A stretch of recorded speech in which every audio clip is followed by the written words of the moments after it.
पाकिस्तान के साथ अगर आपने कहा बिजनेस करने में, मतलब ट्रेड रिलेशन जिसकी बात हो रही है, बाकी तो खैर मेरी दिक्कत यह है कि उनका रियल बिजनेस तो टेररिज्म है ना।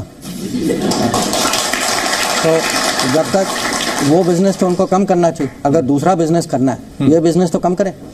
और अगर इंडिया के लीडरशिप की स्टेटमेंट्स की तरफ देखें तो लगता है कि बिल्कुल मुमकिन नहीं है, क्योंकि डॉक्टर जयशंकर को देख लें या बाकी वहाँ की जो पॉलिटिकल क्लास को देखें कि अगर पाकिस्तान के साथ अगर हमें सीरियसली बातचीत करनी चाहिए, ये टेररिज्म आतंकवाद का मुद्दा जो है ये माने उसके केंद्र में है। इसको आप ये नहीं कह सकते कि चलिए उसको साइड में करिए, बाद में बात करते हैं। ये देखिए क्या हो रहा है, तो तिजारत कर ही ली जाए तो जरा थोड़े से खोले। लेकिन इस वक्त वो ये कह रहे हैं, डॉक्टर जयशंकर कह रहे हैं कि ऐसा मुमकिन नहीं। उसके लिए आपको ओवरहॉलिंग करनी पड़ेगी और आपको बाकायदा जो है अपनी एक नई डायरेक्शन के साथ आगे बढ़ना होगा, और फिर ये भी कि दूसरों को ये बावर करवाना होगा कि हाँ जी हम आइंदा इस तरफ से ऐसा कुछ नहीं होगा और इसके लिए हमारे पास ये गारंटी है। हिंदुस्तान से अमन कायम होना ये एक ख्वाब है। यार इंडिया की सरकार, इंडिया की आवाम नहीं चाहती कि पाकिस्तान के साथ ट्रेड हो। उनका मौकफ ये है कि पाकिस्तान एक दहशतगर्द मुल्क है, पाकिस्तान दहशतगर्दों को सपोर्ट करता है, उन्हें फंडिंग करता है, उनको तैयार करता है। पाकिस्तान एक दहशतगर्द बनाने वाली फैक्ट्री है। उन्होंने कहा जब तक पाकिस्तान दहशतगर्दों को सपोर्ट करना नहीं छोड़ेगा, इंडिया और पाकिस्तान में पुरअमन बातचीत को ट्रेड भी नहीं हो सकती। और हिंदुस्तान ने कोई मौका नहीं छोड़ा दुनिया में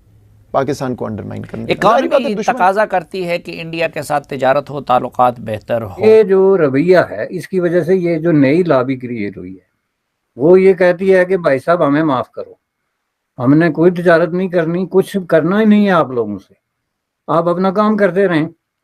और आप अपना काम फैक्ट ये कर रहे हैं कि आप अपने पाँव पे कुल्हाड़ी मार रहे हैं, ये जारी रखें, हमारी आशीर्वाद।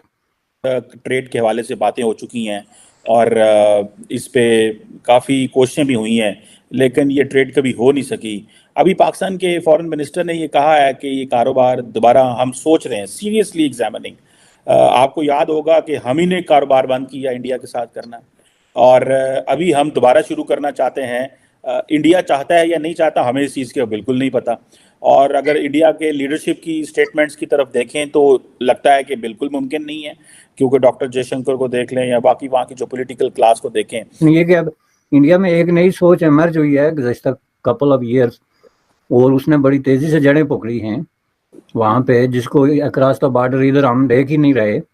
वो ये है कि जी हमें कोई कुछ लेना देना ही पाकिस्तान से नहीं है, ना कोई तिजारत करनी है, ना कोई जंग करनी है। ये एक न्यूली फाउंडेड एक नारा कह लें, ये सोच कह लें, ख्याल कह लें, जो इंडिया में बड़ी तेज़ी से गर्दिश कर रहा है। दूसरी तरफ बॉर्डर के इस पार जो लोग बैठे हैं वो तो फैसले ऐसे करते हैं जैसे तिजारत और जंग एक ही बात होती है कि हमें जिस वक्त मर्जी उठ के तिजारत कर लेंगे, जिस वक्त मर्जी उठ के जंग कर लेंगे, एक ही बात है। यानी इसमें इंडिया कोई मैटर नहीं करता, यानी ऐसे बैठ के बातें करते हैं जैसे दूसरी पार्टी आई नहीं। वो जो कहते हैं ना लातीन में जो है ना टेंगो, जो डांस, उसके लिए 2 आदमी चाहिए होते हैं वरना आप टेंगो नहीं कर सकते। तो ये टेंगो नहीं मानते उसको, ये कहते हैं हम तिजारत करेंगे, हम जंग करेंगे, हम अमन कायम करेंगे। उसमें यानी इंडिया कोई फैक्टर ही नहीं है। वो साथ में ट्यून मिला के तो शुरू हो जाएगा कि चल रहे जी मैं आपके साथ हूँ। ये जो रवैया है इसकी वजह से ये जो नई लॉबी क्रिएट हुई है वो ये कहती है कि भाई साहब हमें माफ़ करो, हमने कोई तिजारत नहीं करनी, कुछ करना ही नहीं है आप लोगों से, आप अपना काम करते रहें। और आप अपना काम फैक्ट ये कर रहे हैं कि आप अपने पाँव पे कुल्हाड़ी मार रहे हैं, ये जारी रखें, हमारी आशीर्वाद आपके साथ है। एक वक्त ऐसा आएगा कि आप इस काबिल भी नहीं रहेंगे कि अपने पाँव पे कुल्हाड़ी मारें। ये है एक नई सोच जिसको आप इग्नोर कर रहे हैं। वो हिंदुस्तान की पहले सोचते हैं बात और फिर पाकिस्तान की, और हिंदुस्तान ने कोई मौका नहीं छोड़ा दुनिया में पाकिस्तान को अंडरमाइन करने का। इकॉनमी तकाजा करती है कि इंडिया के साथ तिजारत हो, ताल्लुकात बेहतर हो। कश्मीर के हालात, हमारी रिवायती पॉलिसी और फिर कौमी गैरत तकाजा करती है कि नहीं उनके साथ कुट्टी रहे।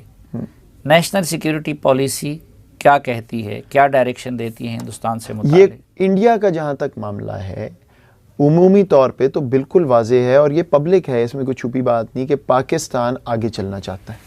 पाकिस्तान चाहता है कि ताल्लुक बेहतर हो। ठीक, क्यों? क्योंकि कनेक्टिविटी आएगी तो तमाम ममालिक को खित्ते के फ़ायदा होगा। गुर्बत हमने भी मिटानी है कि इसमें जो है इंडिया डोमिनेटिंग पोजीशन इख्तियार कर लेगा। बड़ी इकानमी है, दुनिया की 4थी बड़ी इकानमी बन गई है, 3री बनने वाली है। उसके पीछे इन्वेस्टमेंट की एक बहुत बड़ी ताकत है, स्टेबिलिटी है, तो टेक्नोलॉजी है, क्या नहीं है जी, यू नेम इट। तो वो तो विद इन 6 मंथ ये उसको टेक ओवर कर लेंगे आपके पहले से जो क्राइसिस हैं, जो बुनियादी ज़रूरतें जिनकी वजह से आप पहचाने जाते हैं कि जी हमको एग्रेरियन सोसाइटी है, एग्रीकल्चर बेस्ड इकोनॉमी है, कोई इस तरह की चीज़ है, सबसे कमज़ोर तरीन आप उसी में हैं। यानी जो आपका समझ लें 17 इम्तियाज है, तो उसकी अगर ये हालत है तो बाकी चीज़ों की क्या होगी? तो आप इंडिया के सामने 3 महीने से ज़्यादा खड़े नहीं रह सकते। तो मार्केटें जो होती हैं वो अगर फ्री हों तो वो जिस तरीके से फिर रास्ता बनाती हैं आप उसको रोक नहीं सकते। बात यह है कि जो दहशतगर्दी का सवाल है उसको अब इस मौके पे इंडिया के पास कोई रीज़न नहीं है कि वो इग्नोर कर दे और आपके साथ तजारत खोले, जिस पे इंडिया ने इतना ज़्यादा स्टैंड किया है 20-30 साल कि जी जब तक आप दहशतगर्दी के इशू को जो है वो एड्रेस नहीं करते उस वक्त तक हम आपके साथ कुछ नहीं बात नहीं कर सकते। तो ये बिल्कुल अभी तक स्टैंड कर रहा है, ये इशू अभी तक एड्रेस नहीं हुआ। अगर पाकिस्तानी एस्टेब्लिशमेंट ये समझती है कि उन्होंने अपने तौर पे कहीं दहशतगर्दी जो है उस पर कंट्रोल कर लिया है या उसके मराकज़ पे काबू पा लिया है, तो उसका डिस्प्ले होना भी ज़रूरी है किसी इंटरनेशनल सतह पे जाके किसी फोरम पे कि आप पेश करें कि ये हकायक थे, इसको हमने ऐसे डील किया है, अभी ये हकायक हैं। पाकिस्तान में आप ये फिर साबित करेंगे कहाँ कहाँ लोग रहते हैं जिनके कनेक्शंस हैं वो रहे हैं मिलिटेंसी के साथ या दहशतगर्दी के साथ, वो पाकिस्तान के ज़ेरे इंतज़ाम Kashmir capital city of Muzaffarabad